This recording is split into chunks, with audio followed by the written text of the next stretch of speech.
जुमुआ के दिन ज़्यादा फजीलत है दुरूद शरीफ पढ़ने की। अलबत्ता ये जो जुमुआ के दिन में हदीस मशहूर है कि 80 साल के गुनाह माफ़ होते हैं जुमा के दिन दुरूद पढ़ने से, ये हदीस सनद के लिहाज से कमज़ोर है।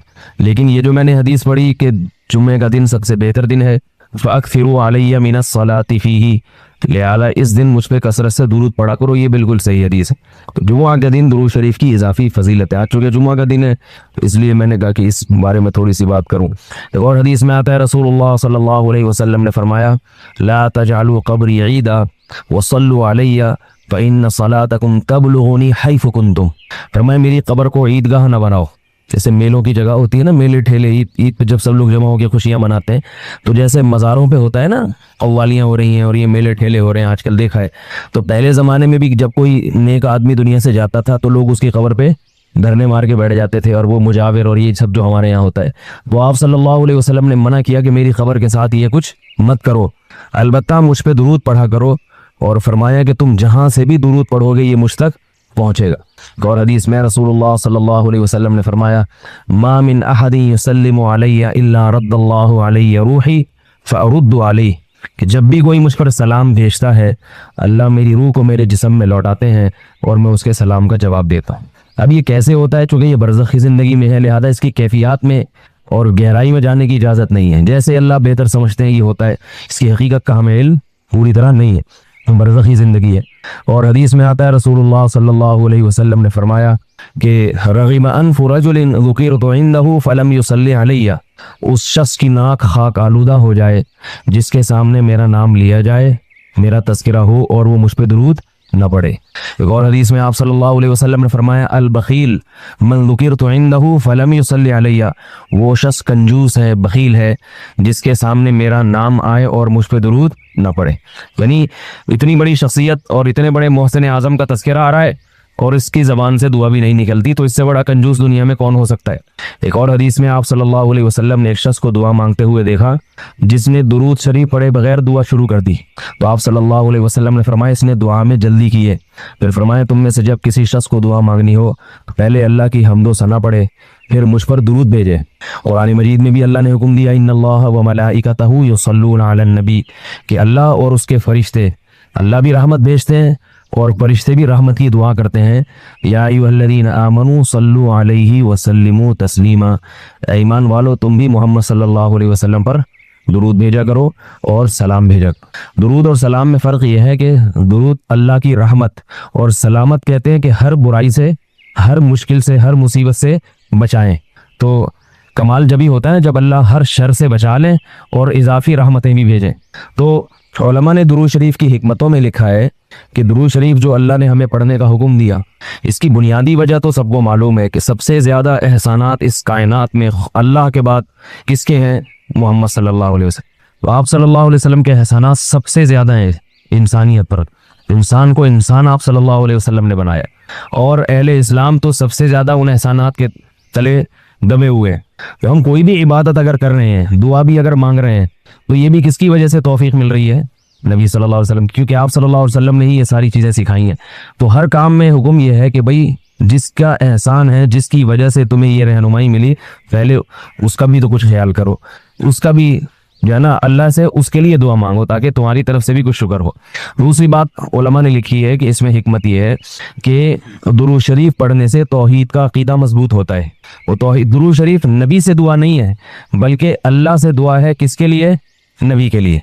तो पता ये चला कि नबी पर भी अल्लाह की रहमतें होंगी, और दुआ कौन मांग रहा है? हम मांग रहे हैं। तो इसमें नबी से मांगने का दरवाज़ा बंद कर दिया कि नबी से मांगने का इस्लाम में कोई तसव्वुर नहीं है, बल्कि नबी के लिए भी अल्लाह से मांगा जाएगा।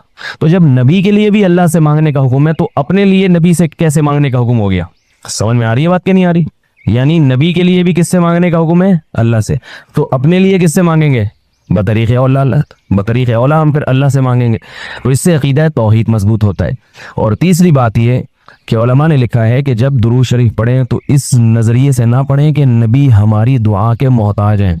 नबी अल्लाह की रहमत के तो मोहताज हैं, ये तो दुरूद शरीफ से पता चलता है, लेकिन अल्लाह की वो रहमत उस वक्त भी होती अगर हम ये दुआ ना मांगते। तो हमें इसलिए है कि हम भी उंगली कटा के शहीदों में नाम लिखवा लें। समझ रहे हैं ना। इसकी हजरत मौलाना अशरफ अली थानवी रहमहुल्लाह ने बड़ी प्यारी मिसाल दी। फरमाया कि जैसे कोई बादशाह अपने शहजादे पर कुछ इनाम करना चाहे, बादशाह तो चाहता है ना अपनी औलाद को नवाजना, तो अपने महबूब शहजादा उसका महबूब होता है। तो आप अगर बादशाह से सिफारिश कर दें कि हजरत ये तोहफा आप अपने शहजादे को दे दें या ये फला चीज़ अपने शहजादे को, तो बादशाह तो पहले भी दे रहा है, लेकिन आपके कहने से वो और खुश हो जाएगा, और खुश हो जाएगा कि भाई देखो जो काम मैं चाहता था ये भी उसी की दरख्वास्त कर रहा है। तो नतीजा क्या निकलेगा, थोड़ा सा आपको भी दे देगा वो, ठीक है ना, कि चलो ये गुड़ तुम भी मुंह मीठा कर लो अपना, तुमने इतना अच्छा काम किया। और अगर आप किसी को हुक्म दें उसके दुश्मन पे खर्च करने का, आप जाके कहें भाई वो तुम्हारा दुश्मन है, तुम्हारा दिल चाहता है उसका गला दबा दो, तो ऐसा करो उसको हदिया वदिया दिया करो। अगर कोई मरीज डॉक्टर से इलाज कराते हुए ठीक हो जाए, ठीक होने के बाद कहे कि डॉक्टर ने ठीक किया है, तो क्या वो असबाब की दुनिया में ऐसा कहे तो क्या मुशरिक होगा? नहीं भाई, मुशरिक नहीं होगा। ये कहना कि डॉक्टर की दवा से मैं ठीक हो गया हूँ, ये शिरक नहीं है, इस दवा से मुझे फ़ायदा हुआ है। बाज़ लोगों को बहुत ज़्यादा गुलू कर देते हैं मसाइल में। ये जो बलागत की किताबें हैं ना अरबी की, इसमें लिखा है जो हम पढ़ते हैं, अम्बतर रबीउल बकल, बहार का मौसम खेतियाँ उगाता है ना। तो जब कोई मुल्हिद और दहरिया कहता है ना बहार का मौसम खेती उगाता है, तो वो निस्बत हकीकी होती है, वो समझता है खालिक अल्लाह नहीं है बल्कि बहार के मौसम है। जब मोमिन कहता है कि बहार का मौसम तरकारियाँ उगाता है, तो वो मजाजन निस्बत कर रहा होता है, उगाता तो अल्लाह है, लेकिन अल्लाह ने असबाब की दुनिया में खेतियों का सबब मौसम बहार को रखा है। समझते हो नहीं? हम जब रोटी खाते हैं तो पेट भर जाता है, तो असल में तो अल्लाह ने भरा, क्योंकि ये पैदा रोटी को पेट भरने के लिए किसने किया है? अल्लाह ने किया ना। अल्लाह ने रोटी में खासियत रखी है, तो असल तो अल्लाह कर रहा है, लेकिन मजाजन निस्बत कभी रोटी की तरफ होती है और कभी दवा की तरफ होती है। तो अल्लाह मियाँ भी तो असबाब ही देता है ना जिससे ये सारे काम होते हैं। आप किसी को रख के थप्पड़ लगा दें तो अल्लाह पे थोड़ी केस होता है, केस किस पे होता है? जिस बंदे ने थप्पड़ लगाया। हालांकि थप्पड़ जो लगा और जो आपके निशान पड़े 5 उंगलियों के, ये सारे तो अल्लाह कर रहे हैं ना। क्या ख्याल है भाई? लेकिन जाहिरी सबब क्योंकि वसीम भाई हैं, लिहाजा पिटेंगे कौन? वसीम भाई पिटे। अल्लाह ने ये तकदीर में लिखा होता है कि वसीम भाई अपने इख्तियार से फला को एक चपेट लगाएंगे, लिहाजा पिटेंगे वसीम भाई, क्योंकि अपने इख्तियार से उन्होंने ये काम किया है। अल्लाह को पहले से इल्म है तो अल्लाह लिख देता है। और फिर चलो वसीम भाई ने ये काम अपने इख्तियार से किया, लेकिन थप्पड़ में ताकत किसने रखी है? ताकत तो अल्लाह ने रखी है ना। अगर वसीम भाई के थप्पड़ में अल्लाह ताकत ना रखता तो सलीम के थप्पड़ लगता। तो असल तो हर चीज अल्लाह की तरफ लौट रही है। तो जैसे हम कहते हैं फला ने बंदा कत्ल कर दिया, मौत दे दी फला को, तो इससे हम मुशरिक नहीं होते।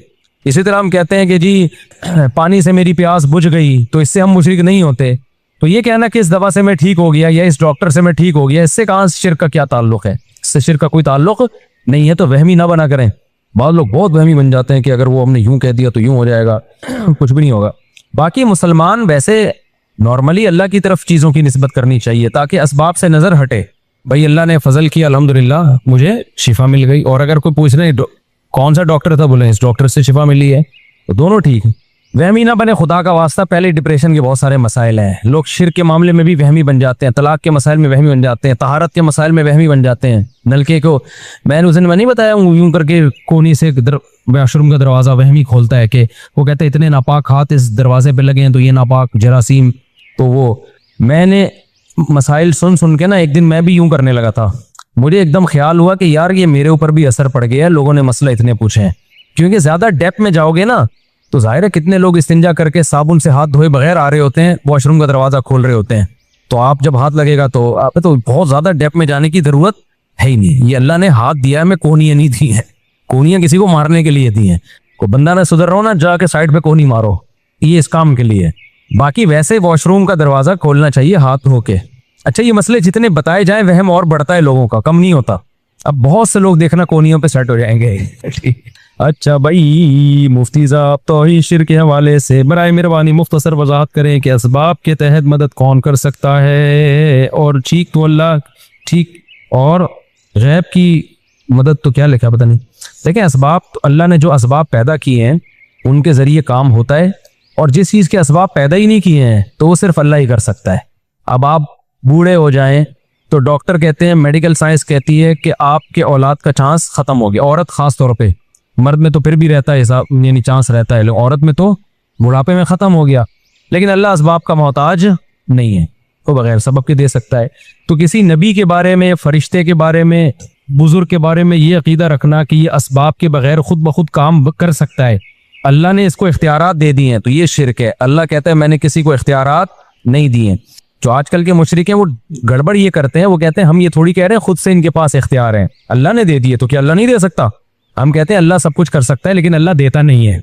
अल्लाह सब कुछ कर सकता है लेकिन अल्लाह किसी को इख्तियार देता नहीं है। अल्लाह कहते हैं तुम अपनी हुकूमत में किसी को शरीक नहीं करते तो मैं कैसे शरीक कर लूं। तो अल्लाह नहीं देता किसी को। अल्लाह कहते हैं सारे असबाब से हटके इख्तियारात मेरे पास ही हैं, मैंने दिए ही नहीं है किसी को। समझते नहीं हो ना बात को, जब नहीं पढ़ोगे रात को तो नहीं समझोगे बात को। मुफ्ती साहब मैं क्या लिखा है भाई, गाड़ी चलाता हूँ वो सवारी देती और मुझे कमीशन काटती है, सो मैं 12 रुपए तो ये जायज़ है, सूद में तो नहीं आएगा। मुझे सवारी देती है और मुझसे कमीशन, तो जो बड़ी बड़ी कंपनियां हैं वो आपको सवारी देती हैं और उस पर कमीशन लेती हैं, तो इसमें सूद का कोई ताल्लुक नहीं है, इससे जायज़ है। हाँ ये शिया सुन्नी मसाइल ना पूछा करो, इससे फ़िरक़ावारियत कम नहीं होती मेरे भाई, फैलती है। जिन लोगों ने दीन इस्लाम की दावत नहीं पहुंची तो क्या वो हमेशा हमेशा जहन्नम में जाएंगे? क्योंकि जो जिस मज़हब में पैदा होता है इसको हक पर समझता है। जैसे मुसलमान कहते हैं हमने भी कभी खुद से तहकीक नहीं की, बस मुसलमान घराने में पैदा हो गए तो हम मुसलमान हैं। देखो जो मुसलमान घराने में पैदा होता है तो मुसलमान तो होता है इस वजह से, लेकिन बड़े होकर खुद भी तो इस्लाम को देख रहा होता है ना, नमाजें देख रहा है, रोज़े देख रहा है, दूसरे मज़ाहिब से कंपेयर करता है, लाशऊरी तौर पर उसको यकीन हो जाता है कि इस्लाम बरहक है, तो अलग से उसको तहकीक की ज़रूरत नहीं रहती। कुछ चीज़ें इतनी बदीही होती हैं कि 2 और 2 4 की तरह लाशऊर कहता है कि यार ये ठीक है, तो अब ये नए सिरे से तहकीक करना शुरू करेगा और ना करे तो ये मुजरिम होगा, ऐसा नहीं है। क्योंकि ये बिल्कुल इसकी मिसाल ऐसे जो चोरों के घरों में पैदा हुआ, वो तो चोर होता है लेकिन बालिग होने के बाद उसको अंदाजा हो जाएगा ये मैं गलत जगह पे पैदा हो गया हूँ। सही है ना, अब्बा भी चोर, अम्मा भी चोर, दादा भी चोर, नाना भी चोर। लेकिन जो चोर उन लोगों के घर में पैदा नहीं होगा जो चोरी नहीं करते, चोरी को बुरा समझते हैं। जब वो बालिग होगा, अच्छा जज़ाकल्लाह, जो बालिग हो जाएगा जब वो, तो उसको चोरी से नफरत होगी कि नहीं होगी? आपको ये क्या है, मैंने चोरी के खिलाफ तकरीरें भी नहीं सुनी, तहकीक भी नहीं की है कि चोरी बुरी चीज है कि अच्छी चीज है, फिर भी मैं जो चोरी नहीं कर रहा ये तो बाप दादा की वजह से नहीं कर रहा, लिहाजा मैं नए सिरे से तहकीक करूंगा कि चोरी ठीक है या चोरी से बचना ठीक है। तो ये कोई अकल की बात होगी? बोलो भाई। हम कहेंगे भाई चोरी करना ऐसी बुरी चीज है जो इंसान की फितरत में अल्लाह ने डाल दी है उसकी बुराई। तो अगर कोई ईमानदारों के घरों में पैदा हुआ जो चोरी नहीं करते, वो नेचुरली चोरी से बचेगा और इस बचने में उसको तहकीक की जरूरत नहीं है, बल्कि वो अल्लाह का शुक्र अदा करेगा, अल्लाह ये तो 2 और 2 4 की तरह वाज़ेह बात है कि चोरी नहीं करनी चाहिए, तो तूने मेरे लिए आजमाइश आसान कर दी। मैं चोरी इसलिए नहीं कर रहा कि मेरे माँ बाप चोर नहीं है, तो मेरे लिए आजमाइश आसान हो गई है। उसके लिए मुश्किल है जो चोरों के घर में पैदा हुआ, वो बड़ा होगा तो उसको तहकीक करनी पड़ेगी कि ये अब्बा ठीक भी कर रहे हैं कि नहीं कर रहे। तो मुसलमान के लिए अल्लाह ने रास्ता आसान कर दिया हिदायत का, उसको मुसलमान घराने में पैदा कर दिया। जब वो बालिग होता है तो जैसे ईमानदारी ये 2 और 2 4 की तरह सबको पता है ये अच्छी चीज है, चोरी बुरी चीज है, तो इस्लाम की भी अल्लाह ताला हकानियत उसके दिल में डाल देते हैं 2 और 2 4 की तरह कि भाई इस्लाम के मुकाबले में कोई इस्लाम के टक्कर का मजहब नहीं है ही नहीं। आप कंपेयर तो करो ना, तभी मेजॉरिटी मुसलमान ही रहती है अल्हम्दुलिल्लाह, उनको और डट जाती है, जान दे देते हैं, मजहब नहीं छोड़ते, हालांकि तहकीक नहीं की होती उन्होंने, इसलिए कि उनको लाशऊरी तौर पर उनको पता होता है कि भाई ये मजहब ठीक है, ये मजहब अच्छी। अभी कुछ दिन पहले एक हिंदू मुसलमान हुआ, कुछ दिन पहले वो यहीं आया ना, यहीं अल्लाह ने उसको तौफीक दी, तो मैंने उससे वैसे ही पूछा, मैंने कहा आपको किसने मोटिवेट किया? उसने कहा भाई जो मजहब 5 नमाजों का हुक्म देता है वो गलत कैसे हो सकता है? कहा दुनिया के किसी मजहब में अल्लाह की इबादत का तस्वुर ही नहीं है, मजहब तो अल्लाह की तरफ लेके जाते हैं ना। तो बाकी मजाहिब को आप देख लो, कोई है जो खुदा का तारुफ करवाता हो? है? कह रहे हैं कितना प्यारा मजहब है, यही एक चीज काफी है कि फजर की नमाज, फिर जोहर में वजू करके अल्लाह के सामने सजदा करो, फिर असर में पाक साफ होके वजू करके साफ कपड़े पहन के अल्लाह के सामने सजदा करो। कह रहे हैं यानी उसकी मैं बात को अपने अल्फाज में बयान कर रहा हूं कि अल्लाह की इबादत जो खालिक कायनात है, जिसने हमें पैदा किया है, इसकी इबादत ये इंसान की नेचर है, इसको अच्छा समझता है हर इंसान, यार उसके लिए तो भी तो कुछ करना चाहिए ना। तो वो पैकेज इस्लाम नहीं दी है, इस्लाम के अलावा कोई अल्लाह का तारुफ, खुदा की इबादत का तस्वुर कोई और मजहब देता ही नहीं है। तस्वुर देता है तो नाकिस तस्वुर है, समझते हो कि नहीं समझते हो? तो कह रहे ये तो 2 और 2 4 की तरह है कि इस्लाम के टक्कर का कोई मजहब हो तो हम कंपेयर करें ना। तो कह रहे मैंने अपने माँ बाप से बोला कि भाई मैं नहीं हिंदू रहूंगा, मैं इस्लाम कबूल करूंगा, इसलिए कि 5 नमाजों का हुई खुदा की इबादत करवा रहे हैं हमसे, कोई और मजहब इबादत नहीं करवाता, करवाता भी है तो खुदा के अलावा की शुरू करवा देता है। ईसाई अल्लाह के साथ हजरत ईसा इब्ने मरियम को मानना शुरू कर देते हैं, यहूदियों में नमाज का तस्वुर और हिंदुओं में पत्थरों के सामने झुका रहे हैं जाके, सिखों में और कुछ चल रहा है। तो अल्लाह जो सच्ची मुच्ची का अल्लाह है, जो कायनात का खालिक है, उसकी इबादत का तस्वुर तो सिर्फ किसमें है भाई? इस्लाम में, इस्लाम के अलावा कहीं है ही नहीं। तो मैं जब मुसलमान घर में पैदा हुआ, मैंने अपने बाप को देखा नमाज पढ़ते हुए, अपनी माँ को देखा तहज्जुद में, बाप को तहज्जुद में देखा दुआएं मांगते हुए। मेरे वालिद साहब चूंकि मजहबी घराने से थे, मजहबी थे, तो हर वक्त पाक साफ रहते थे, बावुजू रहते थे, तिलावत करते रहते थे, दाढ़ी थी माशाल्लाह। बाप के दाढ़ी होना बहुत जरूरी है यार, वरना वो बाप में रूहानियत नहीं पैदा होती। अब्बा दाढ़ी वाले ही अच्छे लगते हैं यार। मैं जब दूसरों के अब्बा को देखता था ना कि डैडी दाढ़ी नहीं है, मैं कहता यार इनमें हमारे अब्बा वाला लुक ही नहीं आ रहा। कुछ चीजें बड़ी नोट की। देखो बाप में ना इंसान को एक रूहानियत नजर आती है, वो दाढ़ी के बगैर पैदा नहीं। खुदा की कसम बाप पे दाढ़ी बहुत प्यारी लगती है मुझे। उस वक्त मैं कहता था शुक्र है मैं अपने अब्बू के घर में पैदा हुआ। मेरे अब्बू ये हैं क्योंकि उनकी दाढ़ी थी, चेहरे पे दाढ़ी की वजह से बड़ी रौनक थी। फिर मिसवाक बहुत करते थे, सफेद चमकते दांत थे उनके, क्योंकि मजहबी थे ना, अबे दीन को फॉलो करते थे ना, तो हमें तो इस्लाम से फायदा हो रहा था ना, नुकसान थोड़ी हो रहा था हमें। अब मैं बड़े होके कहूं कि अबे यार मैं तो दोबारा से तहकीक करूंगा, पता नहीं इस्लाम ठीक है नहीं, मुझे तहकीक की जरूरत नहीं है। मैंने बचपन से इस्लाम का हुस्न अपने घर में, अपनी सोसाइटी में देखा है भाई, मुझे क्या जरूरत है इस्लाम छोड़ने की। वो हुस्न बता रहा हूँ आपको। मेरे अब्बा के दांत सफेद चमकते, क्योंकि हर वक्त क्या करते थे, मिसवाक, टूथपेस्ट ब्रश का इस्तेमाल नहीं करते थे। कमाल की बात यह 63 साल की उम्र में एक दांत टूटना तो दूर की बात, हिला भी नहीं था। सिर्फ किस पे सेट हुए थे, मिसवाक पे, ठीक है ना, पाबंदी से। तहज्जुद उठते थे। जब घर में मसाइल आते थे, रूहानी टोपी ड्रामों के पास नहीं जाते थे, क्योंकि अल्लाह पे तवक्कुल और एतमाद इंसान को इन चीजों से रोकता है। हमने देखा सब्र करते थे, 2 रकत पढ़ के दुआ मांगते थे। ये चीज हमें दूसरे मजाहिब में नजर बोलो नहीं आती। हमने देखा खर्च करते हैं, सदके खैरात करते हैं, अपनी आमदन से छुपा के भी देते हैं, दिखा के भी देते हैं ताकि तरगीब हो। ये चीज हमें दूसरे मजाहिब में नजर बोलो नहीं आती। मेरे वालिद साहब के जिम्मे किसी का 1 रुपया होता था, जब तक अदा नहीं करते उनको चैन नहीं आता था। जब दुनिया से गए हैं ना, हमें ये ऐलान करने की जरूरत नहीं पड़ी भाई वालिद साहब का किसी से लेन देन हो तो हमसे राब्ता करें। लोग जनाजे पे ऐलान कर रहे होते हैं ना, हालांकि कर ही रहे होते हैं, देते फिर भी नहीं है। जनाजों पे आजकल ऐलान हो रहे हैं, भाई मैयत से जिसका कोई लेन देन हो तो लवाहिकीन से राब्ता करें। बस ये फॉर्मेलिटी होती है, उसके बाद किसी का बाप लवाहिकीन से राब्ता करके 1 रुपए तो निकाल के दिखाए ना। तो हमने देखा भाई ये तो सारा मजहब, अगर वो मजहबी ना होते तो ये सारी क्वालिटी उनके अंदर ना होती। मॉडर्न दुनिया में वो होते और एक्चुअली, और फिर पता नहीं, क्योंकि ये जो आजकल लिबरलिज्म आ रहा है इसमें तो बीवी नहीं होती भाई, गर्लफ्रेंड्स होती हैं। हमने देखा हमारे अब्बा ने हमारी माँ के साथ वफा की है, आखिरी दम तक खर्चा उठाया, सारी जिम्मेदारियां पूरी की उन्होंने, हमारी माँ को शेल्टर दिया। सारे शोहर यही कर रहे होते हैं ना, औरत को शेल्टर दे, गैर मुस्लिम थोड़ी शेल्टर देता है। आजकल गैर मुस्लिम गर्लफ्रेंड है, जब तक आपकी हवस पूरी कर रही है ठीक है, जब वो उसको लकवा हो गया तो गर्लफ्रेंड रहती है। ये जो आजकल जितने बेगैरत बॉयफ्रेंड है ना, जो कहते हैं मैं गर्लफ्रेंड चांद पे तारे तोड़ के लाऊंगा, ये करूंगा, इस गर्लफ्रेंड को लकवा होने दो, फिर देखते हैं क्या तोड़ के लाएगा तू। बेरी के पत्ते भी नहीं तोड़ के लेकर आएगा उसके लिए। एक बादाम भी नहीं जूता मार के तोड़ेगा, जो हम बचपन में बादाम के दरख्त से चप्पले मार के तोड़ा करते थे। उसका खुदा की कसम वो टेस्ट अब तक बादामों में आया नहीं है यार। बड़ी शरारतें, वो देखो चप्पल फिर गुम हो जाती थी, बड़ा मसला होता था। बादाम तो खा लिया, अब चप्पल तलाश कर रहे हैं, दरवाजा बजा रहे हैं, आंटी आपके यहाँ हमारी चप्पल आई है काइंडली। तो पहले 2 चप्पलें वहां से पड़ेंगी, फिर अपनी वरना अम्मी पूछती है ना चप्पल कहाँ गई तेरी। तो खैर, तो इस्लाम का हुस्न मेरे भाई हमने अपने घरों में अल्हम्दुलिल्लाह देखा है, जो गैर मुस्लिमों को मुयस्सर नहीं है। ये भंगी चमारों वाले सिस्टम पे सेट हो गए गर्लफ्रेंड बॉयफ्रेंड। इनको बाप की मोहब्बत, माँ की ममता कहाँ मिलेगी मेरे भाई। आप तो खुदा की कसम, ऐसा प्यारा रिश्ता है ना, ऐसा प्यारा रिश्ता है। गैर मुस्लिम को इस रिश्ते से महरूम हो गए हैं, बाप के रिश्ते से।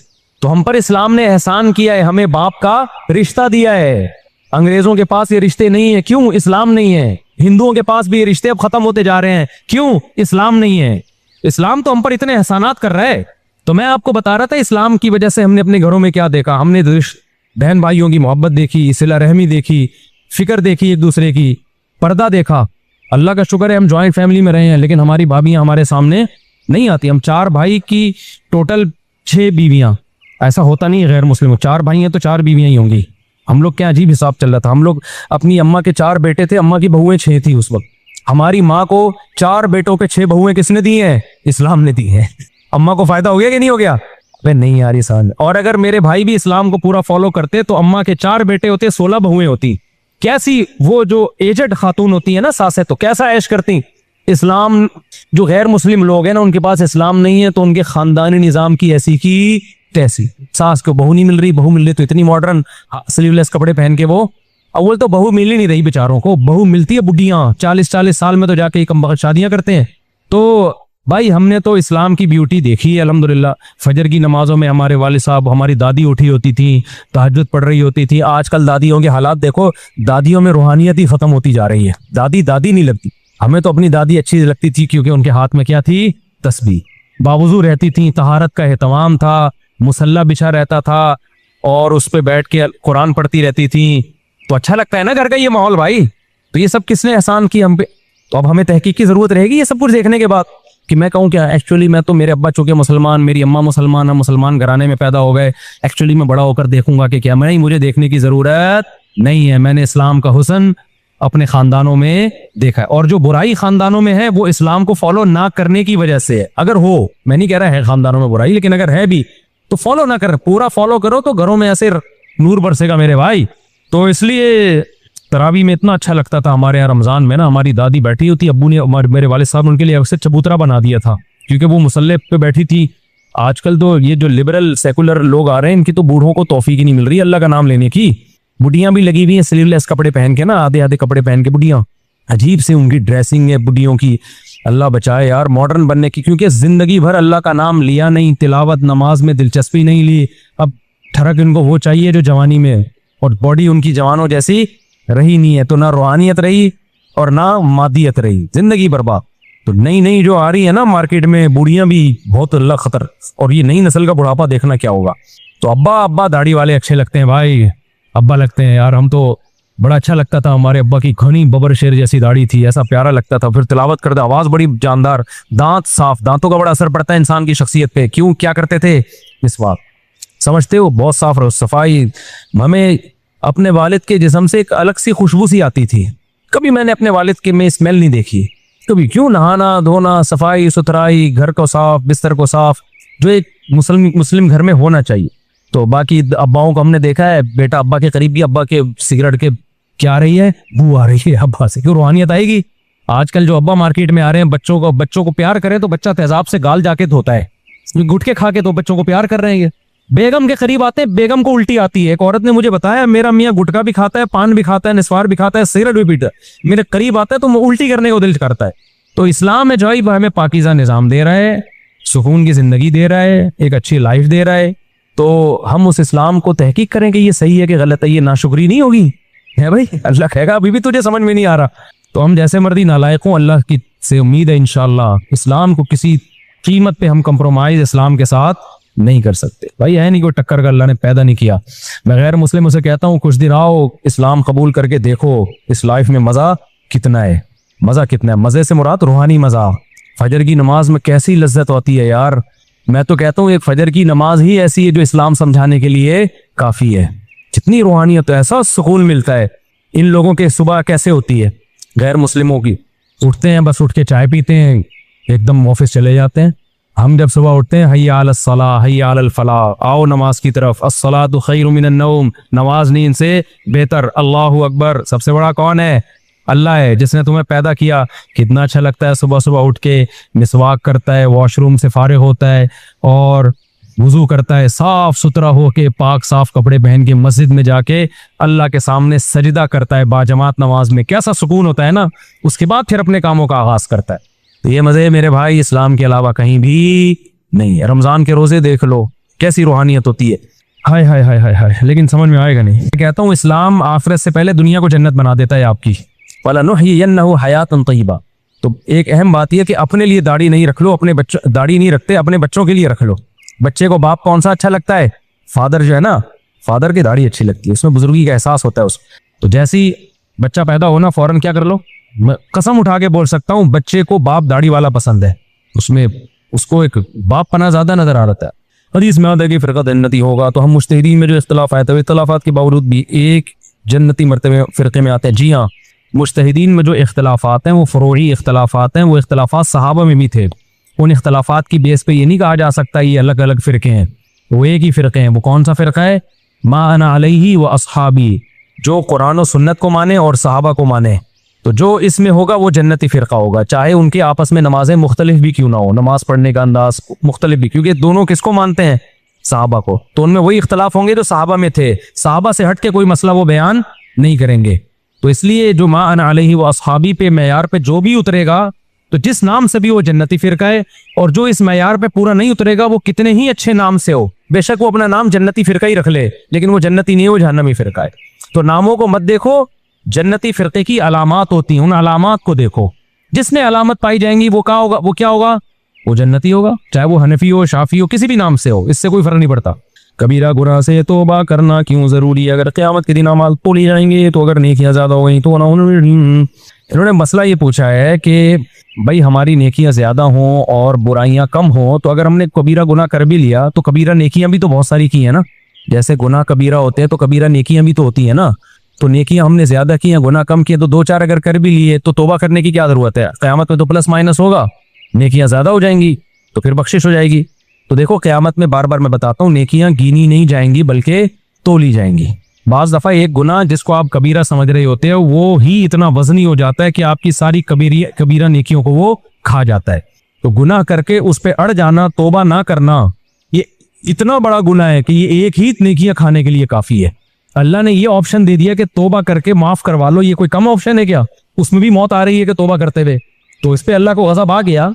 मैं ये नहीं कह रहा लाजमी जहन्नम में जाएगा, अल्लाह हो सकता है इसकी नेकियों का पलड़ा भारी हो जाए, कोई ऐसी नेकी की हो, बहुत ही भारी नेकी कर दी हो इसने, 4 शादियां करके बैठा हुआ, सॉरी अस्तगफिरुल्लाह, नहीं इस जमाने में तो ये भी कोई आसान काम नहीं है। हो सकता है कोई इतनी भारी नेकी कर दी हो कि बख्शिश हो जाए, तो ऐन मुमकिन है, लेकिन भाई कोई कंफर्म नहीं है। हो सकता है ऐसा गुनाह हो जो उस नेकियों पे क्या आ जाए, भारी पड़ जाए। इसलिए गुनाह से तौबा जरूरी है, क्योंकि तौबा ना करना मुस्तकिल एक जुर्म है। आप समझ रहे, मैंने एक गुनाह किया है, मैं तौबा नहीं कर रहा तो क्या हुआ? तौबा ना करना एक मुस्तकिल भी तो जुर्म है। क्यों अल्लाह को राजी नहीं कर रहा मना के? तो ये गुनाह से मेरे भाई दूर ही रहो बस। अच्छा ये भी हो गया जनाब, आपसे मेरे एक साहब ने बीवी को 2 मरतबा तलाक दी और रुजू कर लिया, अब तीसरी मरतबा भी दे दी, अब रुजू करना चाहता है। रुजू खेलने की इजाजत नहीं है, 2 दफा है, तीसरी दफा में अब रुजू नहीं हो सकता। अल्लाह अल्लाह करे बैठ के, तीनों हो गई तो खत्म, वरना तीसरी देके फिर चौथी पे रुजू करेगा, 5वें पे रुजू करेगा। और जमाने जहालियत में ऐसा ही होता था। ये जो अहले हदीस लोग बोलते हैं ना नबी के दौर में 3 तलाकें एक समझी जाती थी, इसका मतलब यही है कि जमाने जाहिलियत में 3 तलाकें एक समझी जाती थी। बहुत से सहाबा को पता नहीं था कि ये मसला मनसूख हो गया है, अब 3 तलाकें 3 समझी जाएंगी, एक नहीं समझी जाएगी। जैसे मुता का बहुत से सहाबा को नहीं पता चला, तो वो नबी के दौर में हलाल समझते थे उसको, हजरत उमर ने मुता पे पाबंदी लगा दी, तो हजरत उमर ने अलग से कानून नहीं बनाया, बल्कि वही पाबंदी जो नबी के दौर में लग चुकी थी, जिसका लोगों को इल्म नहीं था, उसी को नाफिज कर दिया। तो ऐसे ही नबी के दौर में जो 3 तलाक एक समझी जाती थी, वो जमाने जाहिलियत में समझी जाती थी, नबी नहीं समझते थे। इस्लाम ने कह दिया कि अब 3 एक नहीं है, 3 3 है। बाद साहबा को इल्म नहीं हुआ, हजरत उमर ने उस कानून को लागू कर दिया, 3 को अब 3 ही समझा जाएगा, एक नहीं समझा जाएगा। तो हजरत उमर का ये फैसला कुरान और सुन्नत के मुताबिक था, अगेंस्ट नहीं था। और 3 को एक समझने का मतलब ये था कि ज़माने जाहिलियत में, मुवत्ता इमाम मालिक की भी हदीस है, अबू दाऊद की भी, कि ज़माने जाहिलियत में 3 तलाक़ें देने के बाद भी लोग रुजू कर सकते थे इद्दत के अंदर अंदर। होता ये था, सही हदीस से बात साबित है, एक तलाक दी, इद्दत पूरी होने वाली होती, औरत समझती कि अब मैं इससे आज़ाद हो जाऊंगी, कहीं और शादी करूंगी, तो इद्दत पूरी होने से पहले रुजू कर लिया, फिर लटक गई औरत। उस जमाने में अदालती खुले नहीं थे, जो आजकल हरामखोरी का धंधा चल रहा है ना, अदालत जाओ, वरना औरत जाती कोर्ट से खुला लेके जान छुड़ा लेती। लेकिन इस्लाम ने तलाक का इख्तियार किसको दिया है? मर्द को दिया है। तो अब मर्द क्या करता है? इसका नाजायज फायदा उठाता, फिर अगले तोहर में दूसरी तलाक देता। फिर जब औरत की इद्दत पूरी होने वाली होती, वो कहती है अब मैं जान छूटेगी, मैं कहीं और शादी करूंगी, रुजू कर लेता। फिर तीसरे में तीसरी देता, फिर जान छूटने वाली होती, रुजू कर लेता, फिर चौथी देता। तो ना छोड़ता ना लटकाता। तो इस्लाम ने कहा भाई आपको रुजू का ऑप्शन 3 दफा में है, तीसरी तलाक के बाद आपके पास रुजू का ऑप्शन नहीं है, ताकि औरतों पे जुल्म ना हो। इससे भी पता चलता है अदालती खुला की कोई वैल्यू है ही नहीं इस्लाम में। औरत की जान छुड़ाने के लिए, क्योंकि इख्तियार मर्द के पास है ना, तो उस इख्तियार को महदूद किया जाए, लामहदूद ना किया जाए। अगर औरत के पास भी अदालत से कोर्ट का इख्तियार होता, तो फिर इस्लाम को इख्तियार महदूद करने की क्या जरूरत थी? तलाक की भी जरूरत नहीं थी। औरत कहती मैंने रहने नहीं, actually I don't want to live with you, I cannot spend my time with you, I love Salim, I don't like Wasim। जैसे कि आजकल हो रहा है ना कोर्ट में। और हमारे बाज मजहबी स्कॉलर्स जिनको कुरान और सुन्नत का कुछ भी नहीं पता, वो उस अदालती खुला को कह रहे हैं कुरान और सुन्नत के मुताबिक है। मुताबिक होता तो इस्लाम जमाने जाहिलियत में मर्द के इख्तियार को महदूद इसीलिए तो किया है कि राइट तुम्हारे पास है, तो अब उसको लामहदूद नहीं करना, 3 तलाकों के साथ बाउंड करना है उसको, कि तीसरी दफा के बाद रुजू का हक ना हो। क्योंकि औरत अलग से नहीं ले सकती तलाक, औरत पे जुल्म होता था कि 3 के बाद भी मर्द उसको रोक लेता, फिर चौथी देता। औरत कहती ना रखता है ना रोकता है, तलाकें देता जा रहा है और फिर रुजू कर लेता है। तो इस्लाम ने कहा भाई 3 दफा के बाद रुजू नहीं कर सकेगा।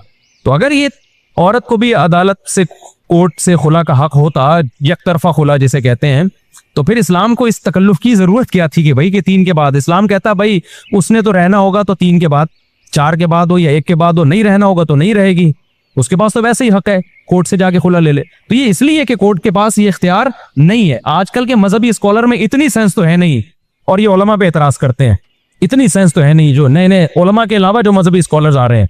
तो इस्लाम ने किया इसलिए कि सारे राइट किसको दिए हैं, तलाक के बारे में मर्द को दिए हैं। तो अब वो नाजायज फायदा उठा रहा था, तो इस्लाम ने कहा भाई 3 के बाद हक नहीं है, तो अब 3 एक दफा में दो या 3 दफा में दो। इस्लाम ने कहा अब तुम्हारे इख्तियार हमने महदूद कर लिए हैं, गुस्से में दो, मोहब्बत से दो, 3 एक मजलिस में दो, एक अलग अलग मजलिस में दो। कुरान और सुन्नत ने ऐसा कोई फर्क नहीं किया है। वो जो अहले हदीस पेश करते हैं ना कि नबी के दौर में 3 तलाकें एक होती थी, उसमें कहीं भी ये नहीं है कि एक मजलिस की 3 तलाकें एक होती थी। अगर एक मजलिस की 3 एक होती ना, तो अब्दुल्ला बिन अब्बास यूं बयान करते हैं नबी के दौर में एक मजलिस की 3 तलाकें एक होती थी, हजरत उमर ने एक मजलिस को 3 किया ना। उसमें अलल इतलाक है कि नबी के दौर में अलल इतलाक 3 एक होती थी। क्या मतलब, चाहे एक मजलिस में हो या 3 महीने में हो। और एक होने का मतलब 3 के बाद भी रुजू का हक होता था, जैसे 1 के बाद रुजू का हक होता है। तो वो 3 अमलन एक ही हो गई ना, कि 1 के बाद भी रुजू का हक है, 3 के बाद भी 1 का रुजू का हक है। तो 3 और 1 में कोई फर्क नहीं था, ये मतलब है। हजरत उमर ने बोला ये फर्क तो कुरान ने किया है, तो अब करेंगे हम फर्क। लोग इसका जो है वो नाजायज फायदा उठा रहे हैं, तो हजरत उमर ने उसको वही नाफिज किया जो कुरान और सुन्नत का फैसला था। समझते हो कि नहीं समझते? तो अब 3 इकट्ठी दो या अलग अलग मजलिसों में दो, 3 ही होंगी वो। इसमें अहले हदीस का मजहब बिल्कुल बातिल है। और कितने लोग तो इस चक्कर में अहले हदीस बने तलाके दे दे के बीवी हलाल करने के लिए। ये किस बेस पे आप मसलक छोड़ रहे हो भाई? बीवी हलाल करने के लिए आपने मसलक चेंज कर दिया, इससे बड़ी कोई बेगैरती हो सकती है? तो और खुद अहले हदीस के लिए भी बीवी हलाल नहीं होगी, क्योंकि अहले हदीस का दावा है हम कुरान और सुन्नत को फॉलो करते हैं। तो कुरान और सुन्नत की इन दलाइल का आपके पास जवाब नहीं है, आप जान छुड़ाते हो इस मसले में। तलाक के मसले में कभी कोई अहले हदीस आपके साथ नहीं बैठेगा, बहस नहीं करेंगे। उनको पता है हम इस मसले में हमारे पास कख भी नहीं है। मेरा तो तजर्बा है ना, 20 दफा अहले हदीस बड़े बड़े उलमा को दावत दी है। यार आप क्यों लोगों को हलाल को हराम को हलाल कर रहे हो यार? एक औरत को जिसको अल्लाह ने हराम कर दिया, आप किस बेस पे हलाल कर रहे हो? कहते हैं कुरान हदीस में, हम कहते हैं आओ हमारे साथ बैठ के बात करो। नहीं, कभी भी इस मसले में, जैसे मिर्जा गुलाम अहमद कादियानी के जो फॉलोअर्स है ना कादियानी, आप उनसे इस पे बात करो कि हजरत ईसा हयात हैं या नहीं, वो आएंगे इस पे बात करेंगे, क्योंकि इसमें वो दलाइल में उलझाते हैं। हालांकि दलाइल इसमें हमारे मजबूत है अहले सुन्नत के कि ईसा अलैहिस्सलाम जिंदा है, लेकिन ईसाई वो ना कादियानी इस पे उलझाएगा इस मसले में, इसलिए उलझाने के लिए वो मुनाजरे के लिए तैयार हो जाएंगे। वो इस पे भी बात करते हैं कि मिर्जा गुलाम अहमद कादियानी नबी था या नहीं था, इसमें मुनाजरे के लिए एग्री हो जाते हैं। लेकिन आपको पता है, अगर आप किसी कादियानी से इस पे बहस करो कि मिर्जा गुलाम अहमद शरीफ आदमी था या नहीं था, कादियानी जहर का प्याला पी लेगा, इस टॉपिक पर बैठेगा नहीं आपके साथ। समझ रहे हो ना? जहर का, ये तजर्बे की बात कर रहा हूं मैं, जहर का प्याला पी लेगा, इस टॉपिक पर कभी भी नहीं आपके साथ बैठेगा वो, क्योंकि उसकी किताबों से लगता है कि वो शरीफ आदमी, किताबों के हवालों से पता चलता है वो शरीफ आदमी नहीं था। तो ऐसे ही मेरे भाई अहले हदीस उलमा को हमने देखा है इस मसले में ना, 3 तलाक के मसले में कोई जहर का प्याला पी लेंगे, लेकिन तलाक इस मौजू पर वो किसी सही मुस्तनद आलिम से बात करने के लिए तैयार नहीं होंगे। उन्हीं के नहीं भाई, वो तकलीद आ जाओ, रफुल यदैन आ जाओ, क्योंकि उनमें दलाइल दोनों तरफ हैं और पेचीदा दलाइल है। रफुल यदैन का मसला तो इख्तलाफी है ना, उसमें दोनों तरफ दलाइल है। जो जब दोनों तरफ दलाइल होते हैं तो जो पेश करने वाला है उसके स्टाइल को और उसकी तैयारी को देखा जाता है कि वो किस अंदाज से पेश कर रहा है। अगर वो अंदाज सही होगा तो मुनाजरा जीत जाएगा, नहीं सही होगा तो हार जाएगा। लेकिन तलाक के मसले में तो कभी भी नहीं है इनके पास, लिहाजा इसमें बड़ी जान। मेरे एक दोस्त अहले हदीस हैं, मैंने उनको अपने 3 तलाकों वाला ना, मैंने वीडियो पूरी दलाइल के साथ रिकॉर्ड करवाई, वो क्लिप भेजा। मैंने कहा आप बताओ अहले हदीस उलमा के पास इसका क्या जवाब है? आप बताओ ना, आप तो खुद अहले हदीस हो, अपने उलमा से पूछो ना। तो कहते हैं मैंने उन उलमा से बात की है, वो कहते हैं यार छोड़ो, इख्तलाफी मसला है, क्या रखा इन मसलों में, आज से थोड़ी, तो बहुत पुराना मसला है। मैंने कहा इसी पे बात कर लेंगे कि पुराना है या नया है, ठीक है ना? नहीं बैठते इस पे वो। तो इसलिए चाहे अहले हदीस अपनी बीवी को 3 तलाकें दे या कोई हनफी शाफी दे, 3 तलाकों के बाद कुरान और सुन्नत में बहुत वाज़ेह है मेरे भाई कि बीवी हलाल नहीं होगी। तो ये इख्तलाफी नहीं है, ये हक की मुखालफत है। मैं अहले हदीसों की नीयत पे शक नहीं करता, उनसे दलाइल समझने में बहुत बड़ी मिस्टेक हुई है। मैं नहीं कहता उन्होंने जानकर 2 नंबरी की है, लेकिन जाहिर है जब आप मुज्तहिदीन को छोड़ोगे ना, अपने इल्म पे एतमाद करोगे, तो बड़े बड़े ब्लंडर आपसे होंगे। आपकी नीयत अच्छी होगी लेकिन आपसे गलतियां बड़ी बड़ी होंगी। मैं नियतों पे शक नहीं करता कि वो मंजन बेच रहे हैं, दुकान जैसे लोग करते हैं।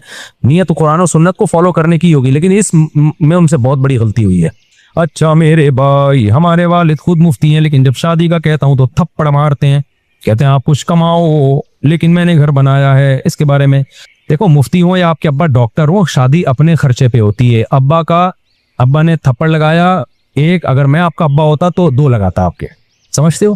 क्योंकि शादी तो करो लेकिन खर्चा किसका होगा? अब्बा का नहीं होगा, खर्चा किसका होगा? आपका हो। अब्बा अपने खर्चे पे कर दे, सवाब है, बहुत फजीलत की बात है। तरगीब तो मैं दूंगा, आप अपने खर्चे पे कर दो, जैसे अपने खर्चे पे इसको पराठा खिला रहे हो, खाना खिला रहे हो, तो अपने खर्चे पे शादी भी कर दो। लेकिन एक चीज अब्बा पे लाजिम नहीं है, तो फिर उनको जबरदस्ती थोड़ी की जा सकती है। अब्बा बोलेगा मैंने तेरा भी खर्चा उठाया, बेटियों का भी मैं खर्चा उठा रहा हूँ, अब बहू का भी उठाऊं, और तो आगे तो स्पीड से बच्चे भी मुफ्ती साहब का बयान सुन के पैदा करेगा, वो भी मेरे खाते में, तो तू क्या पेड़े खाने के लिए आया घर में? तो इसलिए मैं बार बार कहता हूं, अब्बा को तरगीब तो देता हूं कि बच्चों की शादियां अपने खर्चे पे करा दो, अल्लाह पे तवक्कुल पे, लेकिन अब्बा पे लाजिम नहीं है। लिहाजा अब्बा से आप रिक्वेस्ट कर सकते हैं कि अब्बा मैं कमा नहीं रहा, मैं पेड़े खा रहा हूं, तो आप अगर शादी भी करा दें, अब्बा करा दें, ठीक है, नहीं कराएं तो फिर दोबारा बोलो। तो एक थप्पड़ लगाया, आपके अब्बा को मेरी रिक्वेस्ट है कि आइंदा ये कहे तो मेरी तरफ से एक और लगा दें। तो ये बिल्कुल सही कर रहे हैं आपके अब्बा। और ये जो मैं तरगीब देता हूं ना अब्बाओं को कि अपने बेटों की जल्दी शादी करा दो, ये भी हर बेटे के बारे में नहीं देता। जो बेटा समझदार है, पढ़ाई में लगा हुआ है, अपनी जिम्मेदारियां पूरी कर रहा है, आपको पता है अभी एनईडी में पढ़ रहा है या यूनिवर्सिटी में पढ़ रहा है, अभी ये मसरूफ है और अब टाइम पे जाता है, क्लास लेता है, मेहनत कर रहा है, आपको पता है इसका फ्यूचर अच्छा हो जाएगा, मेहनती है, उसकी अपने खर्चे पे करा दो ताकि बुराइयों से बच जाए। कल कमाना शुरू कर देगा, 2-4 साल आप बहू को पाल लो, फिर ये इसने पालना है। लेकिन अगर आपका बच्चा पान गुटके वाला है, यूनिवर्सिटी जा नहीं रहा, पोस्तियों की तरह पड़ा रहता है, तो फिर तरगीब भी नहीं है। फिर मैं नहीं कहता ऐसे बच्चे की शादी करा दो, अजाब जान बन जाएगा तुम्हारे लिए ये। मैंने ऐसे लोगों को तरगीब दी, मैंने उनको लोगों को बताया कि तुम्हारा बच्चा समझदार है, शादी करा दो, उन्होंने करा दी, आज जिंदगी बन गई उन लोगों की। कह रहे हैं बच्चा भी बुराइयों से बच गया, घर में माशाल्लाह हमें जो है बहू जब देखती है ना, मेरे ससुर मुझे खिलाते पिलाते हैं, तो बहू की आंखों, ससुर की आंखों में आंखें डाल के बात भी नहीं करती फिर वो, ठीक है ना, अपने बाप की तरह समझती है उसको। तो बड़ा अच्छा माहौल बन गया। लेकिन ऐसे भी लोग हैं, उनको मैंने कहा था इसके बेटे की शादी नहीं कराना, उन्होंने कहा मेरा बच्चा 25 साल का हो गया, अब गुनाहों में जाएगा। मैंने कहा नहीं कराना चाहिए, 38 साल का हो जाए, क्योंकि ये सोचता है अगर तुमने इसकी शादी करा दी ना, खून के आंसू रोगे तुम, खून के आंसू। किसी की बेटी की जिंदगी तबाह मत करो। नहीं माने, उन्होंने कहा आप तो एक तरफ इतनी तरगीब दे, मैंने कहा मैं आपको नहीं दे रहा तरगीब, ये नहीं कराओ इसकी शादी, करा दी, फिर हालात खराब हुए। क्योंकि फिर हुआ ये कि उस लड़के में थोड़ी सी मोटिवेशन इससे मिलती कि मुझे रिश्ते नहीं मिलते, मैं कमाता नहीं हूं, इस बेस पे शायद कुछ कमा लेता। जब अब्बा ने अपने खर्चे पे करा दी, बहू मिल गई, अब बच्चे स्पीड से पैदा करने के अलावा कोई काम है नहीं। अब्बा को बहू मिल गई ना, अब्बा के खर्चे पे आपको बीवी मिल गई, तब आपका कोई जिम्मेदारी है ही नहीं, फ्री पॉकेट में आपको एक बेगम मिल गई। तो और फिर बच्चे भी पैदा होके खाते में किसके जा रहे हैं? अब्बा के, काम हो रहे हैं। तो फिर दबा गए, हर साल ना नया मॉडल आ रहा है, वो बाप जो है ना अजाब बन गया यार, कम वक्त कुछ कहेंगे फिर तलाकें होती हैं।